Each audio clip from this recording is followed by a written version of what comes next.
Kalau kita bicara penawar ya, kita mungkin dulunya ya, saya kebetulan suka nonton cerita silat. Ya, cerita silat. Kalau cerita silat itu, kalau satu pendekar kena tendangan maut ataupun jurus maut, pasti dia kena luka dalam. Kalau orang Hokkien bilang amsyong lah dia. Nah biasanya luka dalam itu bisa membuat dia itu cedera, bahkan bisa mati gitu atau meninggal ya. Nah biasanya si pendekar itu akan cari penawarnya supaya racun tersebut bisa netral dalam dirinya sehingga dia sembuh. Nah kata-kata penawar itulah yang menginspirasi saya untuk menyampaikan ceramah pada pagi hari ini. Kita sebagai manusia lahir ke dunia ini sebetulnya sudah dapat paket, ya. Bukan paket hemat, paketnya double. Satu paket itu karma negatif, satu paket karma positif. Tapi sebetulnya itu pengertian awam. Kalau dari yang kami pelajari, diskusi dengan para biku sangga, sebenarnya di dunia ini tidak ada karma negatif maupun karma positif. Tidak ada. Cuma karena dualisme itu, maka kita terbawa kepada konsep ada negatif, ada positif. Kenapa saya mengatakan demikian? Contoh, tadi waktu berangkat dari rumah nih, menuju ke Pubarama, Kota Bangun, saya naik motor, hujan kan? Nah, kalau hujan itu sebetulnya dalam konsep kita, itu netral dia. Tidak mengandung negatif, tidak mengandung positif. Kalau kita belajar bahasa Jerman dulu ya, saya kebetulan tamatan yang masih ada mata pelajaran bahasa Jerman. Ada maskulin, ada feminim, ada netral. Jadi saya pikir bahasa Jerman yang ada seperti ini, bahasa Inggris gak ada. Di bahasa Jerman ada maskulin, feminim, netral dia. Dibagi 3, netral ini tidak berdampak. Begitu juga saya pikir tadi hujan, waktu sepanjang jalan saya berpikir ya, bagi yang sudah sekian hari mengalami siksaan musim kemarau, betul kan? Kan panas sekali nih. Mungkin pagi ini ketika dia berada di rumah, baru bangun tidur, sudah tersedia sarapan, nonton TV atau nonton apapun lah, tadi YouTube dan sebagainya. Begitu hujan dia bersuara gembira ini, betul nggak? Waduh ini hari Minggu yang luar biasa, indah. Libur, hujan pula, di rumah lagi. Apalagi kalau sudah punya istri atau suami, disediakanlah teh manis hangat. Menikmati toh. Nah, dia menganggap hujan ini berkah. Nah, saya di jalan nih tadi, dari rumah Petisa menuju Pubarama, Kota Bangun, cukup jauh juga. Kena serangan hujan kan. Nah, kalau pikiran saya sebaliknya nih. Baru pagi-pagi, baru siap mandi, udah kena siram air lagi. Ini airnya gak sembarang air hujan. Iya kan? Sudah begitu, sambil lewat kecipratan lagi. Ada genangan air, ada yang tancap gas, kena muka kita. Ini sial sekali pagi ini. Udah hujan, basah kuyup, dingin lagi. Ya, tidak di rumah lagi, perjalanan jauh lagi. Aduh, kalau ditolak segan sama Pubarama, nggak ditolak juga bagaimana, maka sepanjang jalan itu siksaan. Betul nggak? Padahal hujannya biasa-biasa saja. Artinya hujan itu tidak punya dampak. Tergantung apa? Pikiran kita. Ya, contoh lain lagi, kalau kita pacaran itu sebetulnya netral itu, suka. Lalu kemudian ada orang suka juga sama kita, berarti enak kan? Nah kalau sudah enak, itu sepertinya sudah bermihak dia, udah dualisme. Jadi kalau pacaran itu seperti berteman juga, tetapi muncullah, kalau kita mengatakan enak ya enak, kenapa? Sudah ada teman untuk curhat, sudah ada teman spesial yang memperhatikan kita. Nah ini mohon maaf ya, yang mulia ya, yang luhur ini.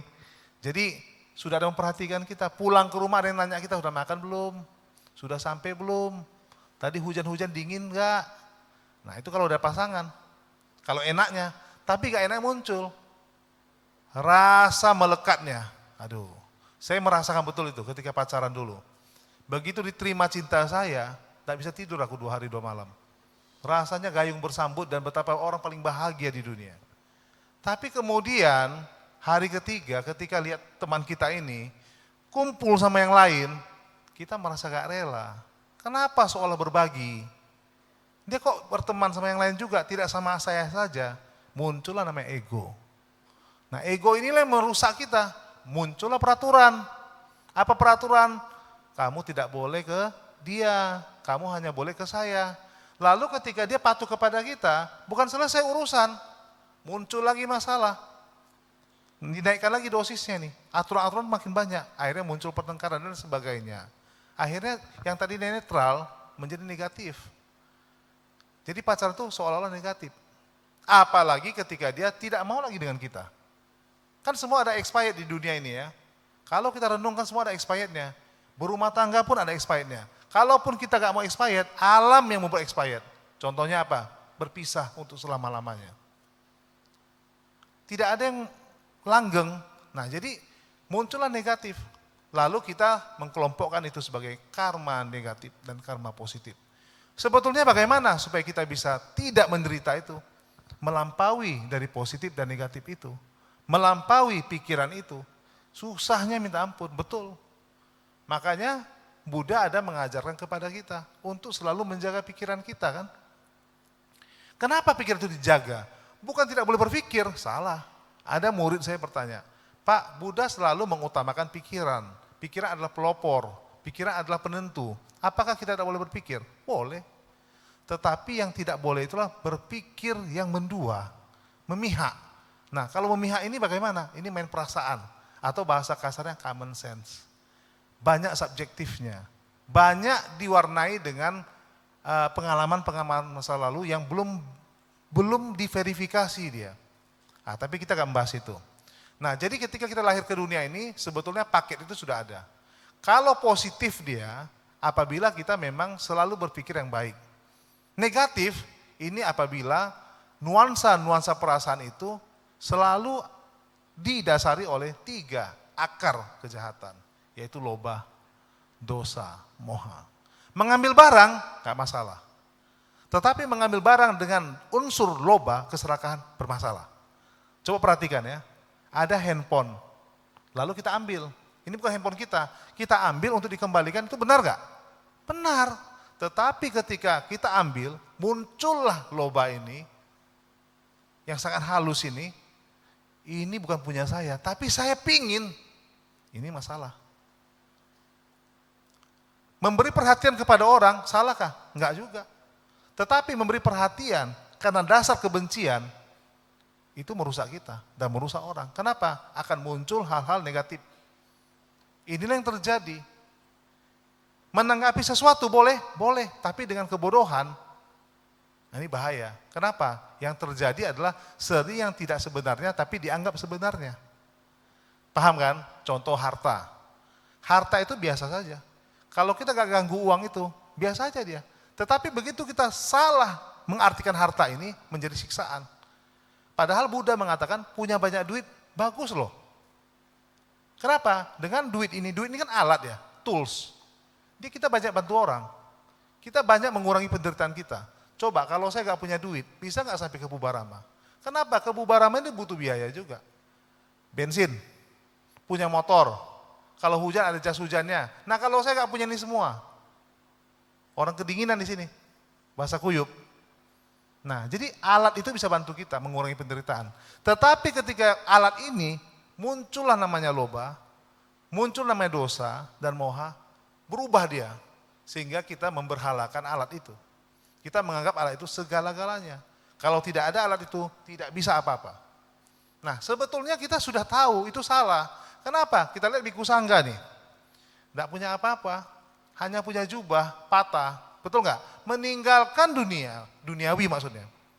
Tapi kok bisa bertahan? Nah, berarti uang bukan segala-galanya. Tapi mereka butuh materi, iya, sebagai penyokong. Bukan sebagai syarat utama. Sudah tahu kok kita, tetapi kita masih pura-pura gak tahu. Sudah tahu kita ada limit di dunia ini. Akan berakhir, tapi sengaja gak berbuat baik. Betul nggak? Kita anggap hidup untuk selamanya, maka teruslah kita mengejar sesuatu yang fata morgana itu. Nah ketika kita sudah sampai limit waktunya, baru nyesal. Kenapa penyesalan terjadi? Karena moha. Ketidaktahuan. Orang yang tidak ada mohanya pasti gak menyesal. Kenapa? Karena dia akan tahu apa yang dikerjakannya. Nah, jadi begitu lahir ke dunia ini sebetulnya karma negatif sudah ada otomatis. Bedanya adalah bobotnya. Ketika Buddha lahir ke dunia ini, dia melihat manusia ada seperti itu. Maka penuhlah belas kasih sang Buddha itu melihat bagaimana menolongnya ya. Jadi ketika ada mengatakan agama Buddha itu beda sama agama lain, ya betul beda. Ada yang mengatakan agama lain itu welas asihnya tinggi, menolong manusia. Buddha juga menolong loh. Cuma jarang disebutkan. Kenapa? Kita lebih suka kepada hal-hal yang teknis. Sebetulnya akar daripada Buddha itu menolong kita itu adalah ketika dia melihat kita menderita, maka dia wariskanlah ajaran. Ajarannya itu kalau dipelajarin, berkalpa-kalpa pun gak lulus Bapak Ibu, adik-adik kami. Maka dia ringkaslah itu. Dia ringkas itu kepada kita, tuntunan itu dia ringkas untuk kita mudah pelajarinya. Sehingga bisa lebih cepat. Fast track lah istilahnya. Ya, jadi belajar cepat. Karena kalau kita mencari sendiri, mengunyah sendiri, mengerti sendiri, wah itu berkalpa-kalpa kehidupan. Lalu Buddha meringkas itu. Nah, tinggal kasih. Nah, kita mau ikuti atau enggak? Kalau nggak mau ikuti, berarti kita tidak mau tahu. Atau mau cari sendiri nih. Nah, kalau cari sendiri, hati-hati. Kalau nggak ada guru, tidak ada pembimbing, bisa kemana-mana kita nanti. Alhasil apa? Lama sekali waktunya. Kalau tak mau tahu, lebih bagus lagi. Makinlah kita terjerumus ke dalam fata morgana itu. Sehingga yang kita lihat enak, belum tentu enak, dan kita merasa itulah sebenarnya kehidupan. Nah, jadi Buddha kasih tahu nih, ini wanti-wanti, ikutilah pedoman saya. Ikuti aja. Kalau sudah diikuti, nah mudah-mudahan hidup kita bahagia. Tetapi ada juga golongan yang memang mau praktis. Mungkin dia gak mau banyak belajar, lalu dia mau lebih cepat. Boleh saja, tak masalah. Tapi yang penting sumbernya jelas. Nah, sesuai dengan topik saya mengutip sebetulnya penawar karma negatif ini dari Asangga. Asangga ini adalah masternya Mahayana bersama saudaranya Wasubandu. Jadi dia ada menulis satu buku yang dikutip oleh Dakpo Rinpoche kalau saya tidak salah, saya baca. Bagaimana menawarkan karma negatif. Jadi semua kita ini punya karma negatif. Punya, tidak ada yang tidak punya. Tinggal bobotnya. Ada yang banyak sekali, tebal sekali, maka butuh waktu lama. Ada yang sedikit, makanya cepat. Kalau kata Bante Jana Suryanadi, dia cepat mendapatkan satu pengertian yang gitu. Kalau udah ngerti dia. Kalau dalam pendidikan dinamakan metakognitif. Artinya pemahamannya cepat. Ada kan orang seperti itu ya. Contoh, ada saudara saya, begitu lahir bisa baca Tapeco Mahakaruna Dharani, hafal dia, masih kelas 1 SD. Kan aneh kan? Kita saja sampai sekarang hafalnya juga butuh waktu, dia cepat. Kenapa? Kebetulan dia punya warisan pengalaman masa lampau. Sehingga cepat konek. Apa itu pengalaman masa lampau?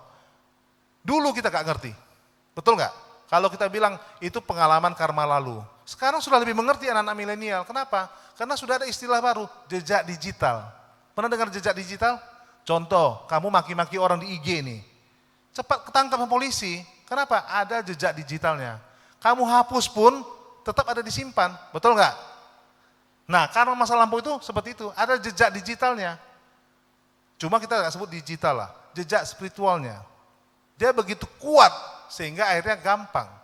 Contoh, kemarin saya cari foto tahun 2016 di medsos saya.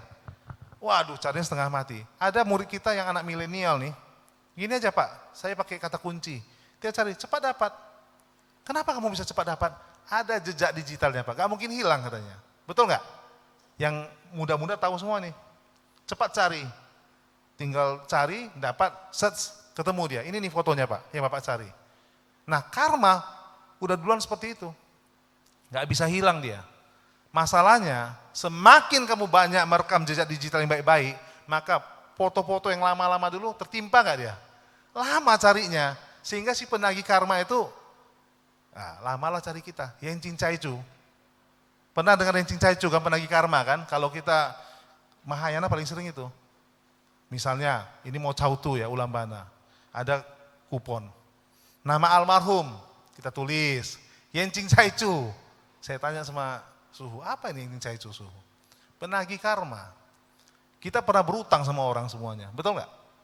Ada berutang materi, ada berutang budi, ada berutang perasaan, jatuh cinta gak dibalas tapi terus si pendam. Itu hutang juga. Nah jadi ini punya jejak. Nah jejak ini kalau kamu sedikit berbuat, sedikit mengisi medsosmu, cepat ketahuan. Maka cepatlah terrealisasi karma negatif atau buruknya. Atau yang positif pun iya. Tapi kalau banyak kita buat, yang baik, yang jahat tertimpa. Sehingga untuk mencari lama sekali butuh waktu. Sampai sini paham? Tapi kalau kita buat yang jahat semua, cepat juga carinya. Acak aja semua negatif itu. Jadi kurang lebih begitulah perumpamaannya. Jadi Asangka mengatakan ada beberapa kiat bagi umat manusia yang ingin menghalau karma negatifnya ataupun menawarkan, bukan menghilangkan loh ya. Ada orang bertanya sama saya, Pak, saya takut mati nih Pak, bisa nggak dihalau? Kalau yang namanya sakit, mati, itu adalah salah satu paket daripada kehidupan. Jadi dihilangkan nggak bisa. Berbuat baik pun sejuta, membangun wihara pun bermiliar, yang namanya mati adalah satu keniscayaan. Makanya Buddha sudah ingatkan itu. Ketika dia jalan-jalan ke India, dia lihat 4 peristiwa yang utama. Ya kan? Ada orang tua, ada orang sakit, ada orang meninggal, pertapa. Karena dia mau ingatkan kepada manusia, ini akan terjadi sama kamu. Tidak mungkin tidak. Tetapi yang kita bantu, yang Buddha bantu bukan menghilangkan matinya, tapi sensasi ketakutan menghadap matinya. Jadi Buddha tidak memberikan obat generik. Buddha memberikan obat langsung ke psikis kita. Sehingga ketika kita mati udah ada obatnya. Kalau obat untuk sejenak aja banyak. Itu yang kita makan obat darah tinggi, obat kencing manis. Itu hanya untuk pencegah saja, memperlambat saja. Tapi kalau yang namanya mati itu pasti. Nah Buddha memberikan obat langsung ke akarnya. Apa itu? Ketika kita menghadapi kondisi itu gak takut. Ketika kita sakit gak takut. Itu obat yang sesungguhnya. Bukan gak takut mati ya, beda.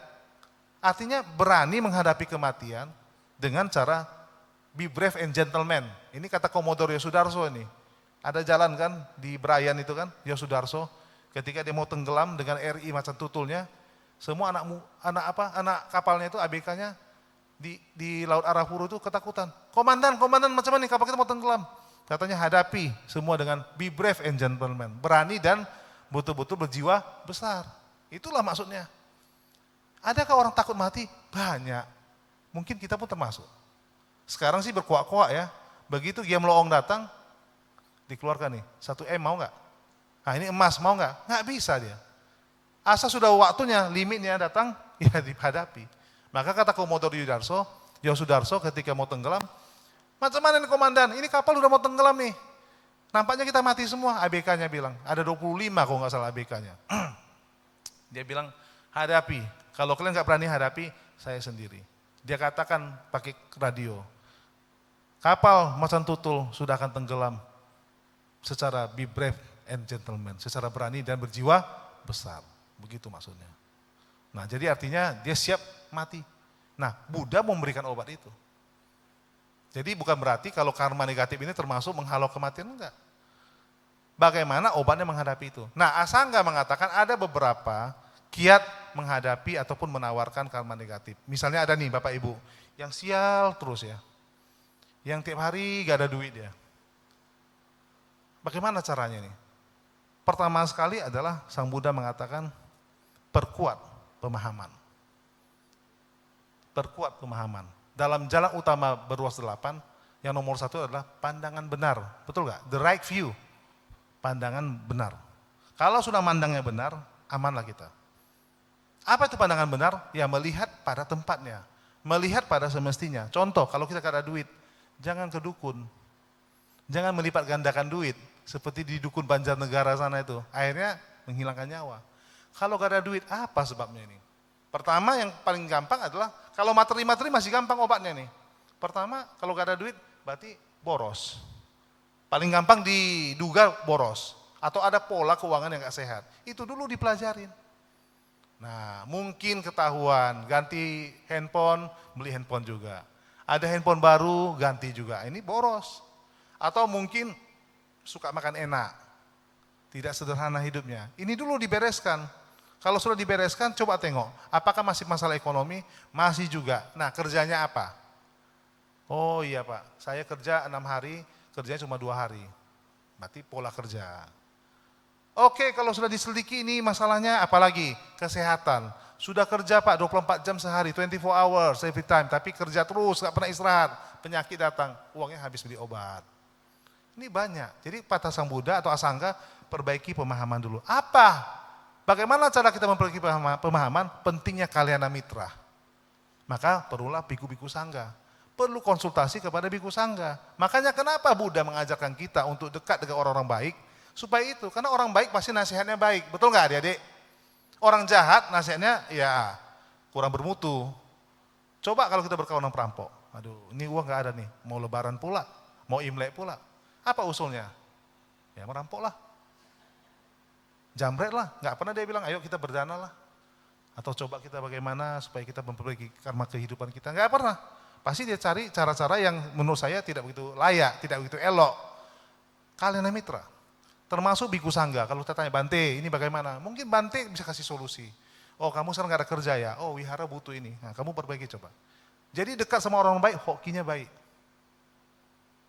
Hoki itu penting loh. Apa itu hoki? Hoki itu kalau kita bilang peruntungan. Kalau saya bilang hoki itu adalah kesempatan. Kesempatan yang baik. Nah, orang awam selalu mengatakan bahwa kesempatan datang sekali, betul kan? Tapi di Budi selalu kesempatan berkali-kali. Begitu kita merubah pikiran kita yang baik, kesempatan baik datang. Begitu kita merubah, baik datang. Jadi tidak ada kesempatan cuma sekali. Makanya kita jangan terlalu percaya yang mengatakan kesempatan cuma sekali. Saya merasa kesempatan datang berkali-kali kepada saya. Karena kita merubah pikiran kita, pasti muncul momen-momen istimewa. Kan begitu ya? Itu yang pertama kata Asangka. Yang kedua sering-seringlah atau rutinlah baca parita. Nah saya mau tanya nih, kalau yang adik-adik di Sigalo ada ya pasti baca paritanya rutin, makanya mukanya cerah-cerah ini kan. Ini gak pakai makeup semua nih kan. Nah cerah. Kenapa? Baca parita itu penting. Coba lihat Bante lah, anggota sangga. Kalau saya kan masih berambut, mereka gak berambut. Tapi heran saya lihat, ini jujur saya katakan. Ibu saya pun bilang, adik saya pun bilang, teman saya bilang, jubah hanya cuma segini saja. Tapi karismanya para biku sangga ini tinggi sekali loh. Betul nggak? Kalau sudah mereka lewat pakai jubah tidak berambut, tapi pancarannya oke loh. Beda sama saya berambut, pakai baju jeans segala macam, lewat pun gak ada yang acukan. Gak ada yang peduli. Itulah namanya kekuatan daripada sila. Ini saya buktikan sendiri. Gak main-main. Jadi kita coba yang ada di sini rutin baca parita. Yang Mahayana sutra. Ini saya rasakan sendiri. Saya pernah kena masalah, hampir berurusan dengan polisi ini. Betul, ini gara-gara nolong orang gak bijaksana. Ini saya korbannya. Kawan saya, kebetulan orang kita Jawa, dia bilang sama saya, Pak Rudi, baca parita gak? Baca Pak Guru, karena guru saya dia, orang kita Jawa. Dulu guru agama Buddha. Berapa bacanya? Pagi, sore. Kurang tuh. Kok kurang? Tingkatkan lagi. Ada mantra dibaca gak? Gak ada. Baca mantra apa yang disukai? Apa ya? Maha Karuna Dharani. Baca aja. Tapi yakin. Saya baca. 3 bulan selesai. Padahal kasus ini sudah 2 tahun. 3 bulan selesai. Selesainya bukan selesai sendiri, bukan. Jangan harap. Adalah kalyana mitra yang membantu. Tiba-tiba datang seperti malaikat dari siang bolong gitu. Diselesaikan dengan baik tanpa ada kekerasan, tanpa ada apa-apa. Dan saya pun lega. Bagaikan mimpi. Nah sekarang, kenapa parita itu punya kekuatan? Saya mau tanya, parita itu sumbernya dari mana?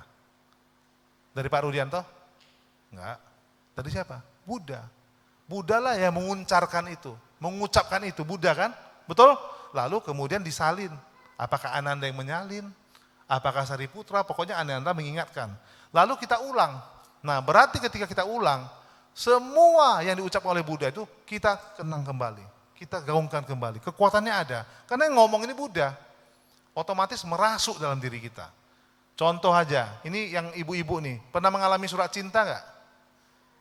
Kalau kita baca surat cinta dulu dari pacar kita, saya mengalami itu, tidak model WA saya, karena produk lama. Begitu kita baca surat cinta kita, senyum sendiri. Mama kita tanya, kok senyum-senyum sendiri kayak orang gila kamu? Ini surat dari pacar, oh pantas lah. Udah, tutup lagi. Nanti waktu mau tidur, baca ulang lagi, senyum juga. Apalagi kata surat cintanya itu kata-katanya mesra semua. Aku rindu sama kamu, kita baca senyum. Kita buka lagi, ada NB, Rudianto, nanti aku libur sekolah datang ke Kosmo, ke rumahmu, kita ketemu di Medan. Baca lagi, tidak sabar rasanya. Betul kan? Ini masih bulan April, kapan 2 bulan lagi? Senyum-senyum sendiri. Mimpi pun pegang surat itu. Besok pagi mau mandi, baca lagi. Rasanya semangat kali, menunggu bulan, itu surat loh, yang nulisnya orang biasa. Nah makanya kalau kita baca Parita, itu kan kata-kata Buddha, betul? Kalau kata-kata Buddha kita baca itu berarti ada kekuatannya. Kekuatan itu membuat kita apa? Positif. Saya mau tanya di sini kalau ada bos nih, ada yang majikan, suka anak buah mana? Yang semangat atau yang loyo? Pasti suka anak buah yang semangat. Kalau guru suka siswa yang rajin atau yang loyo-loyo? Aduh, malas sekali belajar nih. Suka semangat. Kalau punya pacar di sini, suka pacar yang optimis atau pacar yang suka ngeluh aja? Ya, pasti suka yang optimis dan punya masa depan yang cerah.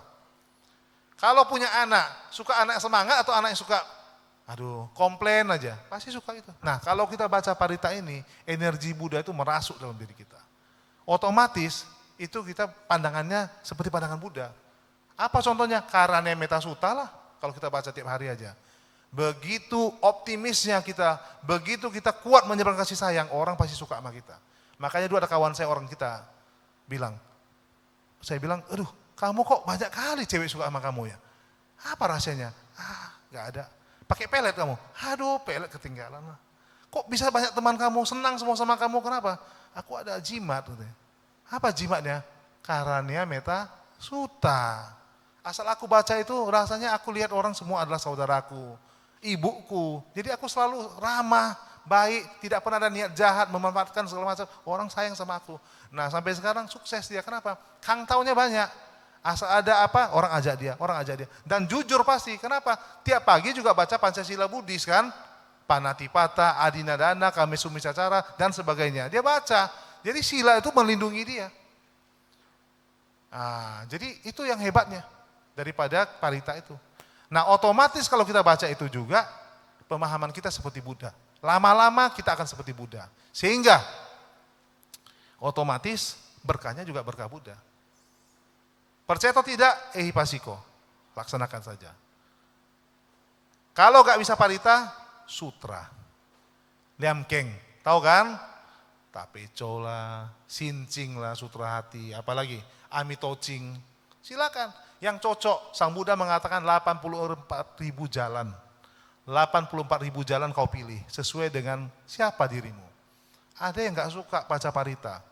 Yang penting kalau gak suka, jangan dibilang-bilang. Ada orang gak cocok, dibilang gak suka. Sebetulnya kalau menurut saya lebih bagus gak cocok. Kenapa? Karena ada manusia suka matematika. Ada orang suka fisika. Begitu juga kita, ada gak cocok Parita, ada cocoknya ke sutra. Tapi jangan hasut orang loh ya. Nah ini bahaya. Ini paling bahaya. Ketika orang mau baca Parita, aku mau ke Pubarama loh. Ngapain kamu ke sana? Aduh, buang waktu aja. Menghalau orang berbuat baik, celaka kita. Makanya ketika kita ada mendengar bangun wihara misalnya, si Galawada mau dibangun. Jangan pernah kita halangi. Prasada Jinadamo Mahatera. Jangan, ngapain bangun tuh? Aduh, gak guna lah wihara. Doakan, sumbang aja, dukung. Karena itu termasuk dana loh. Kita mendukung orang itu dana, mendukung dengan cara nasihat, motivasi. Kayak Pak Andri Wongso, berapa minggu lalu, seminggu lalu mungkin dia datang sini. Dia kan beri semangat kepada kita. Ada orang bilang, ini kan motivasi aja. Loh, motivasi juga dana loh. Kalau kamu dengar, kamu semangat, berbuat terbaik, ini kan bagus. Jadi jangan suka menghalangi. Jadi pertama tadi apa? Baca Parita. Tolong Bapak Ibu rajin-rajinlah baca Parita. Sediakan waktu. Jangan bangun pagi baca WA. Ini celaka kali. Saya melihat anak saya begitu bangun, bukan pegang parita, WA.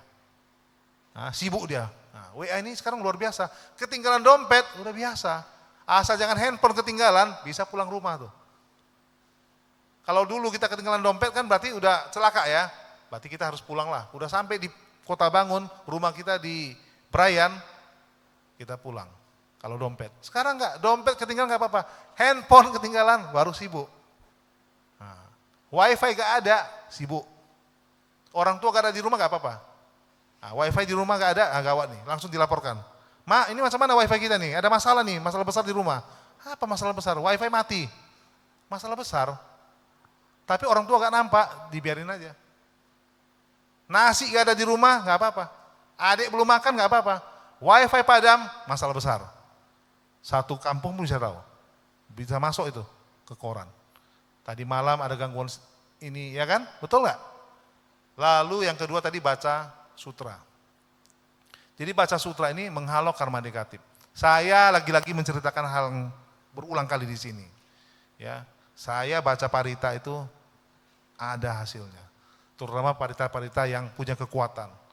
Ratana Sutta itu bagus. Dulu ada kawan saya dari Lombok cerita. Satu hari hujan di tempat mereka, sampai kayak mau banjir gitu. Mereka khawatir. Nah, ini kawan saya ini adalah guru saya juga, sekarang udah lepas jubah. Dulu Biku Sangga. Dia bilang sama Rudianto, ini hujan. Dia ingat, oh ya dulu Buddha juga pernah ada mengalami hal sama. Ketika ada di salah satu kota, hujan terus, banyak wabah penyakit, dia bacakan Ratana Sutta. Dibacalah itu.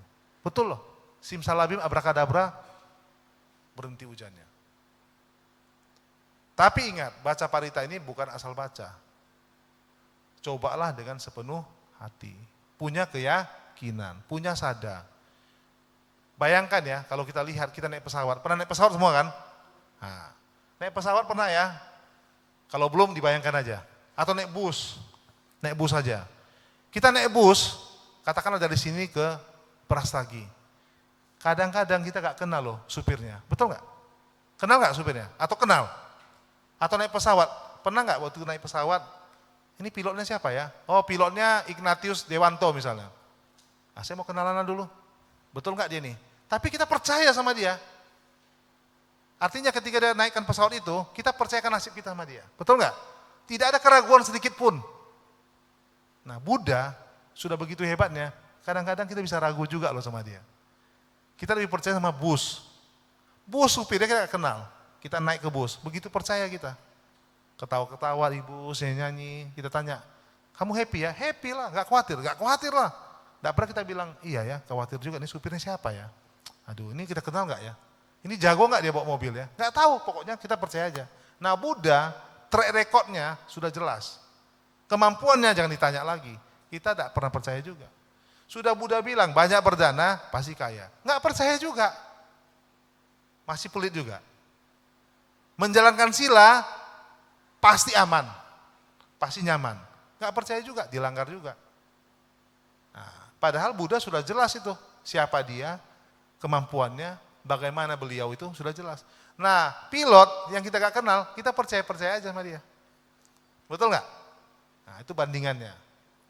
Jadi harus yakin kepada Buddha. Yakin sekali. Tidak boleh hanya yakin kepada istri atau suami. Yang ketiga, bagaimana menghalau karma negatif adalah kalau ada kesempatan banyak memperbanyak misalnya ornamen-ornamen Buddhis, patung Buddha boleh, rupang. Wihara, sangat boleh. Kenapa? Karena kalau kita lihat rupang Buddha itu biasanya orang letakkan di mana? Pasti di tempat terhormat, iya kan? Di altar. Nah dengan adanya di altar orang akan teringat kepada Buddha, memberi penghormatan kepada Buddha. Berarti kita sudah berlaku sepatutnya. Kita sudah mengembangkan bakti dalam diri kita. Otomatis itu bakti itu adalah salah satu kebajikan. Jadi kalau ada kebajikan itu bisa mendorong kita karma positifnya muncul. Ini satu cerita ketika saya di Taiwan ya. Ada satu ya pandita sana cerita gini. Dulunya ada pasangan suami istri. Mereka sangat mencintai lah awalnya. Tapi rupanya ada pihak ketiga, pria idaman lain, si wanita. digoda-goda si istri. Akhirnya si istri ini pun kepincut lah, jatuh cinta sama si Pil ini, pria idaman lain. Lambat laun, akhirnya begitu berkembangnya hubungan mereka, sampai rencana jahat timbul. Ini cerita true story. Jadi si istri ini yang awalnya baik, udah mulai terpengaruh. Jadi kata si pacar gelapnya ini begini, kalau gini terus kita susah, kita gak bisa bersama. Bagaimana kalau kita bunuh suamimu yang resmi itu? Ya bolehlah, aku pun cinta sama kamu, udah kadung cinta, udah begitu direncanakanlah rencana jahat. Istri yang tadi baik, otaknya pun udah berubah, dibuatlah racun. Singkat cerita, meninggallah si suami yang resmi ini. Mereka pun menikah.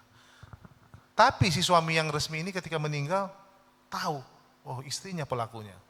Begitu kuatnya nih, rasa benci ini, tapi dia gak berdaya, sudah kena racun kan, game over dia.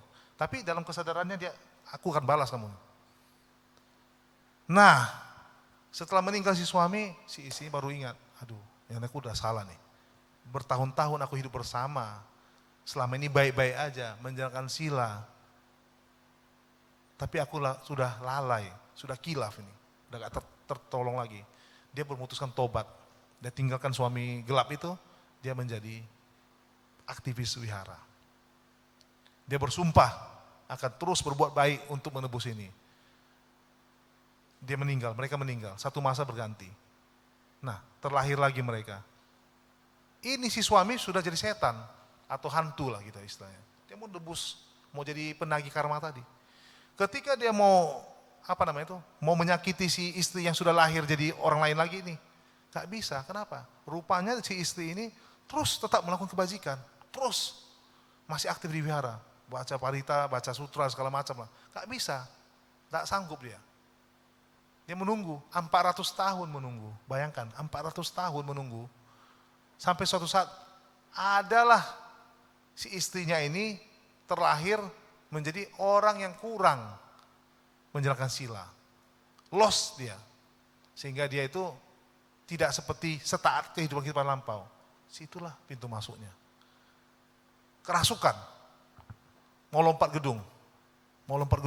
Tapi beruntung karena ada sisa karma dulu, selalu ada yang nahan. Akhirnya dipanggillah seorang biksu. Dan teman kita tadi yang pandita itu, ditanyalah kamu siapa? Diceritakanlah hal ihwal sebab musabab terjadinya dia kerasukan itu. Saya sudah menunggu 400 tahun, baru kali ini saya bisa ketemu dia lagi dan bisa saya balas dendam. Jadi sekarang dia harus mati, lompat gedung. Karena dia dulu begini. Nah, kenapa dia bisa lost? Hanya karena satu sebab. Dia tidak menjalankan sila. Jadi kenapa sila itu penting? Kenapa keyakinan itu penting?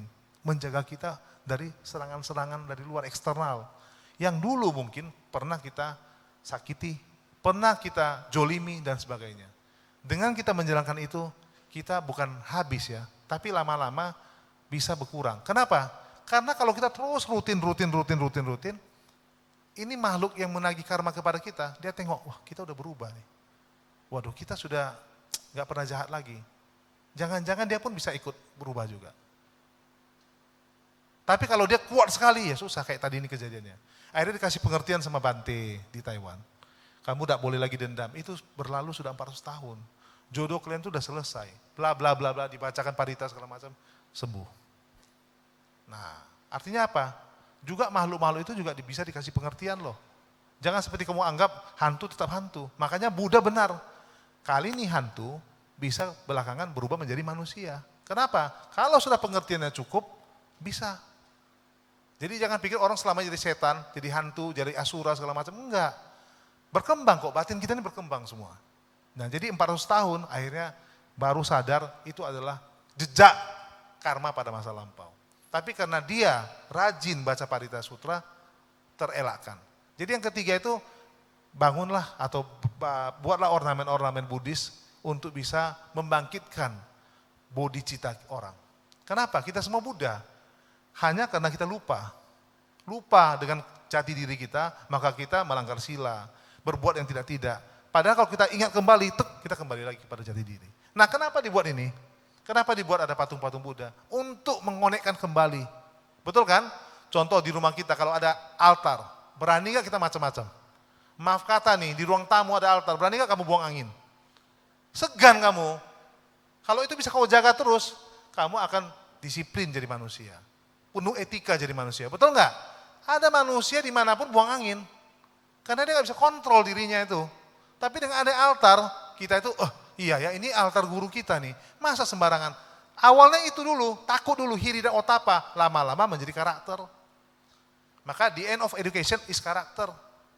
Kata tokoh pendidikan kan, akhir daripada pendidikan itu adalah karakter. Tidak buang angin sembarangan, tidak buang sampah sembarangan, tidak memaki-maki orang dan sebagainya. Itu sebetulnya. Nah Buddha mengajarkan komplit. Yang keempat, Sang Buddha mengatakan adalah, sebelum itu wihara. Kita perlu bangun wihara.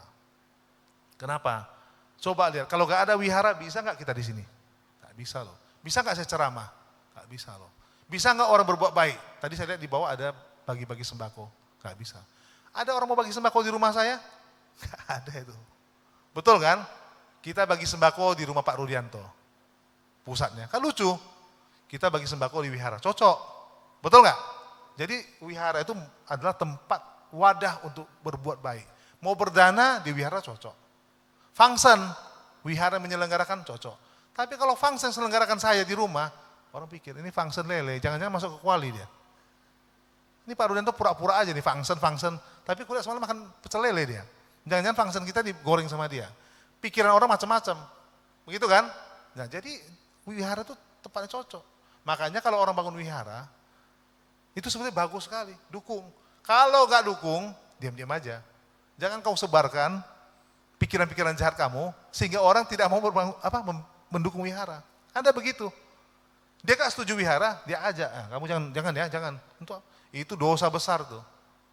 Justru kita bilang bangun. Nah, saya gak setuju wihara Pak, maunya bangun sekolah. Ya. Himpunlah teman-temanmu untuk bikin sekolah di samping wihara. Agar bergabung dengan wiharanya. Itu lebih bagus daripada kritik sana, kritik sini. Kan gitu ya. Saya senang kayak di Pubarama ini ada tadi nyanyi. Coba anak Buddhis kalau gak bisa nyanyi bagaimana? Apakah baca berita terus? Padahal anak muda ini kan banyak bakatnya nih. Ada main gitar, ada main musik lah, ada bisa main karate lah, wushu. Nah kalau semua baca berita ya malas. Jadi yang suka karate, yang suka bela diri ada tempatnya. Yang suka nyanyi ada tempatnya. Yang suka misalnya baca berita ada tempatnya. Semua harus gitu. Karena wihara ini kan dunia kecil ini. The small world. Semua ada di sini. Seperti Buddha. Yang terakhir adalah Asangga mengatakan untuk menetralkan atau menawarkan karma negatif, buatlah kebaikan yang banyak memberi manfaat kepada orang banyak. Wihara tadi salah satu. Tapi kebaikan yang langsung itu apa? Rumah sakit. Apalagi jembatan. Apalagi macam-macam. Sekolah. Waduh Pak, kalau gitu saya bagaimana Pak? 5-5 ini gak bisa saya. Udahlah, kalau gak bisa, jangan berbuat jahat. Kan Buddha begitu ya. Kalau gak bisa kamu berdana, kamu gak bisa baca parita, kamu gak bisa meditasi, udah gak apa-apa juga. Buddha mengatakan ada pilihan lagi, apa tuh? Jangan berbuat jahat, diam-diam aja lah kamu. Jadi anak baik aja. Kayak di kelas, kan saya guru nih. Ayo anak-anak belajar. Malas lah Pak, aduh. Ayo udah, boleh main gitar di kelas. Aduh Pak, gak bisa main gitar Pak. Ah udah, olahraga. Aduh Pak, olahraga badan pun gak kuat Pak. Ah udah, kau diam-diam aja di kelas itu. Gak usah bikin recok kau. Kan begitu kan guru kan? Artinya apa? Daripada gak bisa apa-apa, jangan mengganggu orang lain. Nah orang lain akhirnya punya kesempatan, kau gak ganggu, kamu juga dapat berkah. Itu loh. Jadi Buddha itu kenapa bisa jago sekali kalau saya renungkan? Karena maka kita sebut dia guru. Kalau guru itu kan banyak sekali triknya itu. Banyak skillnya untuk bisa, nah ini gak bisa ini gak bisa ini. Lihat Buddha, sama anak-anak bisa, sama orang tua bisa, sama hantu pun dia bisa. Jadi Buddha itu guru semuanya. Dan dia baik semua sama orang. Contohlah Buddha, ya sama siapapun baik. Hantu, dia baik, dia bisa ajarkan dharma, sehingga hantu itu tobat. Sehingga hantu itu bisa ikut jalan dharma. Begitu. Nah kita kalau siswa Sang Buddha, tidak ada kata takut loh. Di tempat sendiri, aduh Pak, hantu ini, loh ikuti guru kita. Di tempat sendiri dia ngajar dharma. Ini enggak berkuak-kuak di tempat orang lain, begitu sendiri ketakutan. Nah, jadi kalau kita sudah ikut Buddha ini, maka otomatis kita mirip-mirip Buddha. Kalau sudah mirip-mirip Buddha, walaupun 10% aja, 10% aja, berkah 10% tuh, oh besar sekali. Betul kan? Kalau kita bisa dapat 10% berkah Buddha, luar biasa. Nah dengan demikian, maka kita akan selalu hidup bahagia dan kita bisa membantu penyempurnaan dari diri kita dan orang lain juga. Itu paling utama. Akhir kata, itulah yang dinasihatkan oleh Asangga, bagaimana kita bisa menawarkan karma negatif. Jadi di dunia ini tidak ada tidak mungkin. Sepanjang masih ada nafas, pasti mungkin. Betul kan? Nah yang paling penting adalah kita mau berbuat. Jangan cuma duduk santai dan tidak mengerjakan apa-apa. Karena waktu terus berlalu, tadi saya sudah mengatakan ada limit waktu kita. Maka kerjakan apa bisa dikerjakan. Bisa ke wihara, monggo. Bisa bantu orang, silakan. Pangsan, silakan. Pilih aja yang cocok. Tapi continue. Continue dia, jangan hari ini, besok ini. Akhirnya kita gak dapat manfaat. Ya, demikianlah yang bisa kami sampaikan. Semoga sharing dharma kita ini dapat bermanfaat bagi kita semua. Semoga kita semua dapat merealisasi kebahagiaan. Semoga kita senantiasa diberkahi. Dan kita semoga dapat menjadi sumber kebahagiaan bagi semua makhluk.